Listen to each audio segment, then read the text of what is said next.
Bismillahirrahmanirrahim.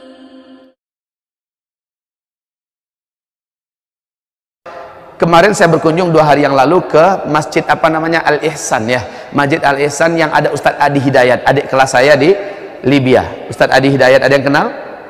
Bapak Ibu, saya katakan kepada masyarakat sekitar, ini anugerah terbesar dari Allah untuk penduduk sini. Pertahankan ulama ini. Langka orang semacam beliau. Kemampuan tafsirnya, kehebatan ilmunya, kedalaman analisanya, dan bijaksananya beliau dalam menyelesaikan banyak perkara-perkara dan masalah. Langka ulama macam ini. Dia muda lagi masih, usianya baru 30 tahun Pak. Adik kelas saya di Libya, masih muda sekali. Saya katakan jangan telantarkan beliau, tolong rawat dan jaga, jangan sampai beliau pergi gara-gara kalian tidak peduli. Ini saya katakan kepada mereka Pak. Sering para ulama dan dai tidak terperhatikan oleh umat tidak care, akhirnya ulama itu demi tuntutan kewajibannya dia harus berpindah ke tempat lain. Jangan sampai itu terjadi Pak. Kalau ada ulama dekat kita, perhatikan kehidupannya. Makanya Imam Ibnu Taimiyah tadi di Majmu' Fatawa jilid yang ketiga, saya sebutkan halamannya sekalian ya, sekali-kali ya. Jilid yang ketiga halaman 227 bagian bawah. Sekali-kali, insya Allah ya, rahmat Allah bagi Ustadz Adi, diberikan kemampuan menghafal yang luar biasa. Kalau saya sesekali aja. Juz yang ketiga halaman 227 bagian bawah, tengah atau ini pokoknya bawah ya. Belajar S1 beliau di Libya, S2 nya di UIN Sunan Gunung Jati, Bandung.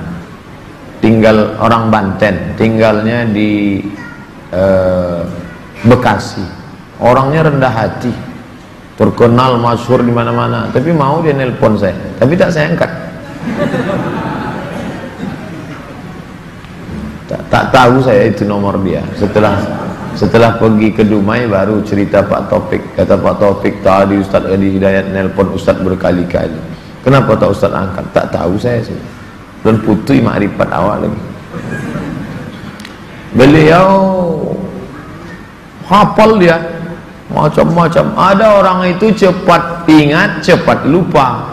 Ada lagi cepat ingat, lambat lupa. Yang paling parah lambat ingat, lambat lupa. Kalau Ustadz Adi Hidayat ini sekali ingat tak lupa-lupa. Itu dia, bisa dia ingat semua. Itu kelebihan lah diberikan Allah SWT. Bagus dijadikan referensi. Cuman jangan telan bulat-bulat. Kalau ada yang tak sesuai, tengok juga pendapat Buya Yahya. Komparasi, sekarang enak sekali ngaji. Tengok pendapat Ustadz Adi Hidayat, bandingkan dengan pendapat Buya Yahya. Tengok pendapat Ustadz Idrus Ramli. Tengok pula dari NU Garis Lurus. Nah, itu ngaji.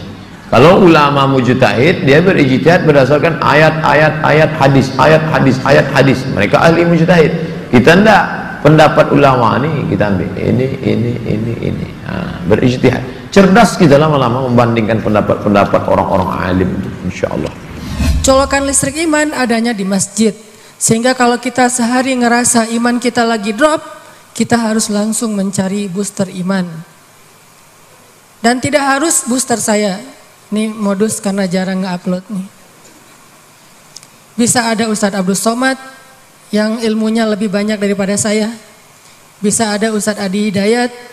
Di sini ada Ustadz Aditya. Ada banyak ustadz-ustadz yang hebat, yang ilmunya luar biasa, yang kalau kita dengar walaupun cuman lewat Instagram atau YouTube, insya Allah itu ngecas iman kita. Alhamdulillah ikhwani fillah rahmati Allah. Tadi zuhur saya mendapatkan pesan singkat di WhatsApp saya. Lalu kemudian menyampaikan begini, Ustadz Adi Hidayat dari kemarin mencoba menelpon antum nggak bisa-bisa. Saya langsung mencelos kemudian jantung saya. Lalu saya mikir begini, Ustadz, ini saya kemarin salah ngomong apa gitu. Sampai kemudian saya dipanggil kemari, karena memang alhamdulillah saya menerima banyak sekali nasihat daripada beliau, menerima banyak sekali ilmu daripada beliau. Alhamdulillah pada hari ini bisa berjumpa dan kemudian menimba nasihat itu lagi. Karena saya pikir saya salah apa ya semalam ya gitu kan, yang ngomong di ILC itu ya. Tapi alhamdulillah ternyata bukan itu gitu kan ya, yang menjadi permasalahan. Alhamdulillah saya juga bingung ya kalau seandainya tadi beliau ceritakan, dan kebetulan saya juga membaca beberapa yang beliau ceritakan tadi di media sosial. ada yang mengkritik beliau gitu ya, terus kemudian diajak debat gitu ya. Sorry Ustaz, saya harus menyampaikan satu hal, saya tuh sering ngomongin beliau ketika lagi beliau nggak ada Ustaz. Tapi insya Allah ngomonginnya yang baik gitu ya. Kita tuh kemarin ngomong begini, berani-berani ya ada orang mau mendebat Adi Hidayat ya. Lah kalau saya tuh mau debat ke Adi Hidayat gitu ya, saya pikir saya lebih deg-degan ketemu dengan Ustadz Adi daripada kemudian kemarin di acara. Lah kenapa? Karena kalau seandainya ketemu yang kemarin nggak ada masalah. Kalau misalnya debat sama Adi Hidayat itu ya, baik kita mulai acara debatnya. Beliau mungkin bilang, Assalamualaikum warahmatullahi wabarakatuh. Makasih Ustaz, saya sudah paham. Mohon maaf. Jadi artinya alhamdulillah ya. Jadi memang ajaib, memang mungkin pengetahuannya luar biasa ya, sehingga beliau kemudian berani kemudian untuk berdebat tadi. Tapi kita hargai, bagaimanapun juga banyak orang yang mencari cara bagaimana caranya bisa lebih bagus daripada Ustadz Adi Hidayat. Dan itu adalah sesuatu yang baik di Indonesia insya Allah. Dan saya pun sering juga mencari apa sebenarnya yang saya bisa lebih hebat daripada Ustadz Adi Hidayat. Kalau hafalannya kita pikir tidak usah diragukan ya, posisi dan sebagainya. Walaupun saya juga mengatakan, loh emang saya nggak bisa, saya juga bisa. Katanya kanan atas itu Mikitarian, ya, tengah atas Lukaku, itu ya jelas ya. Nah, tapi ternyata beliau juga tahu lebih banyak daripada saya soal bola gitu kan. Jadi saya juga mau nyerah. Akhirnya setelah saya cari-cari, ada satu hal yang insya Allah saya lebih tahu daripada beliau, dan beliau nggak mungkin lebih tahu daripada saya. Apa itu? Rasanya babi gimana? Jadi gitu.